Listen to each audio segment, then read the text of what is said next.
Lecture de l'histoire de la rédemption d'Ellen White. Chapitre 42. Le ministère de Paul. Paul était infatigable. Il voyageait constamment, de lieu en lieu, parfois dans des contrées inhospitalières, parfois sur l'eau, traversant orages et tempêtes. Il ne permettait pas que quoi que ce soit l'empêche de poursuivre son œuvre. Étant serviteur de Dieu, il se devait d'accomplir sa volonté. De vive voix et par écrit, il prêchait un message qui depuis lors a aidé et fortifié l'Église de Dieu.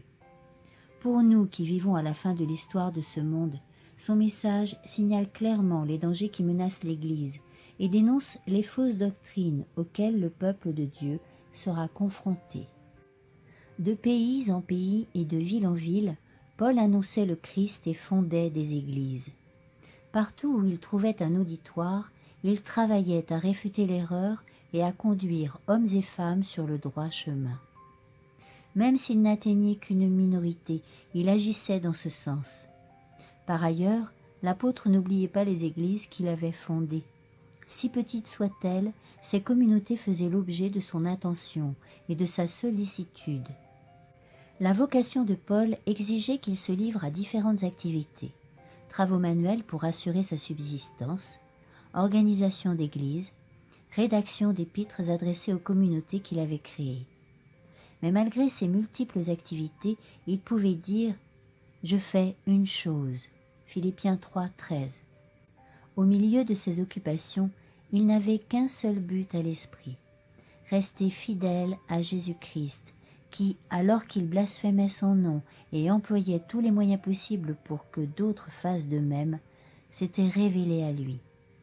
Le suprême objectif de sa vie était de servir et de glorifier celui qu'il méprisait autrefois.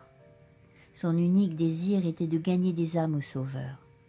Juifs et gentils avaient beau le persécuter, rien ne pouvait le détourner de son objectif. Paul récapitule son expérience religieuse. Écrivant aux Philippiens, il évoque son expérience avant et après sa conversion. Si quelqu'un pense être en sûreté grâce à des pratiques humaines, j'ai bien plus de raisons que lui de le penser. J'ai été circoncis quand j'avais 1 semaine. Je suis israélite de naissance, de la tribu de Benjamin, hébreu de pure race. En ce qui concerne la pratique de la loi juive, j'étais pharisien et j'étais si zélé que je persécutais l'Église. En ce qui concerne la recherche d'une vie juste par l'obéissance aux commandements de la loi, on ne pouvait rien me reprocher. Philippiens 3, 4 à 6. Par ailleurs, il pouvait résumer ainsi le changement qui s'était produit en lui après sa conversion. Ce n'est pas seulement ses qualités, mais tout avantage que je considère comme une perte à cause de ce bien tellement supérieur, la connaissance de Jésus-Christ mon Seigneur. À cause de lui, je me suis débarrassé de tout avantage personnel. Je considère tout cela comme des déchets, afin de gagner le Christ et d'être parfaitement uni à lui. Je n'ai plus la prétention d'être juste grâce à mon obéissance à la loi. C'est par la foi en Christ que je suis juste, grâce à cette possibilité d'être juste qui vient de Dieu et que Dieu accorde à celui qui croit. Philippiens 3, 8, 9. La justice à laquelle il avait attaché tant de prix jusque-là avait désormais perdu toute valeur à ses yeux. Ses aspirations se résumaient à ceci. Tout ce que je désire, c'est de connaître le Christ et la puissance de sa résurrection, d'avoir part à ses souffrances et d'être rendu semblable à lui dans sa mort, avec l'espoir que je serai moi aussi ramené de la mort à la vie. Je ne prétends pas que j'ai déjà atteint le but ou que je sois déjà devenu parfait, mais je continue à avancer pour m'efforcer de saisir le prix de la course, car Jésus-Christ m'a déjà saisi. Non, frère, je ne pense pas avoir déjà obtenu le prix, mais je fais une chose. J'oublie ce qui est derrière moi et m'efforce d'atteindre ce qui est devant moi. Ainsi, je cours vers le but afin de gagner le prix que Dieu, par Jésus-Christ, nous appelle à recevoir là-haut. Philippiens 3, 10 à 14. Un homme capable de s'adapter aux circonstances. Considérons le comportement de Paul dans la prison de Philippe, où, malgré ses souffrances physiques, il rompt le silence de la nuit en chantant des louanges. Après que le tremblement de terre eut ouvert les portes de la prison, sa voix se fait de nouveau entendre pour adresser les paroles de réconfort aux geôliers païens. « Ne te fais pas de mal, nous sommes tous ici. » Acte 16, 28. Autrement dit, tous les prisonniers étaient restés à leur place grâce à la présence d'un de leurs codétenus. Et le geôlier, convaincu de la réalité de la foi qui soutenait Paul, voulut connaître le chemin du salut. Et, avec toute sa famille, il se rallia au groupe des disciples du Christ persécutés. Remarquons son attitude à Athènes, dans l'Aréopage, lorsqu'il oppose la science à la science, la logique à la logique et la philosophie à la philosophie. Comment, avec un tact inspiré par l'amour divin, il désigne le Très-Haut comme le Dieu inconnu, acte 17, 23, que ses auditeurs adoraient sans le savoir. Comment, empruntant les paroles d'un de leurs poètes, il présente Dieu comme un père dont ils sont les enfants. En un temps où régnait l'esprit de caste et où les droits de l'homme étaient foulés aux pieds, Paul n'hésite pas à proclamer la grande vérité de la fraternité humaine en affirmant « Il, Dieu, a créé à partir d'un seul homme tous les peuples et les a établis sur toute la terre. » Acte 17, 26. Puis il démontre comment, tel un long fil d'or qui parcourt l'histoire, la divine providence témoigne de sa grâce et de sa bonté envers les humains. Il a déterminé les temps fixés pour eux et les bornes de leur demeure, afin qu'ils cherchent Dieu, pour le trouver si possible en tâtonnant.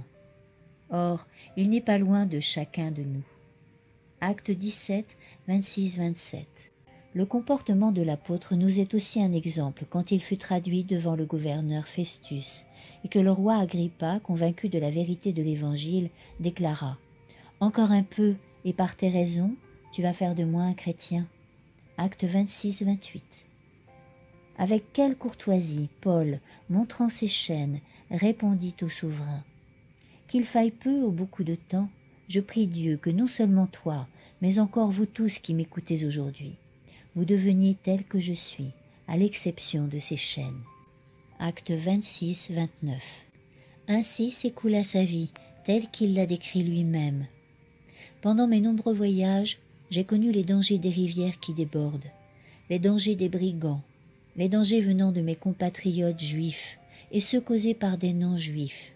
J'ai été en danger dans les villes, en danger dans les lieux déserts, en danger sur la mer et en danger parmi de faux frères. J'ai connu des travaux pénibles et de dures épreuves. Souvent j'ai été privé de sommeil. J'ai eu faim et soif. Souvent j'ai été obligé de me passer de nourriture. J'ai souffert du froid et du manque de vêtements. 2 Corinthiens 11, 26-27.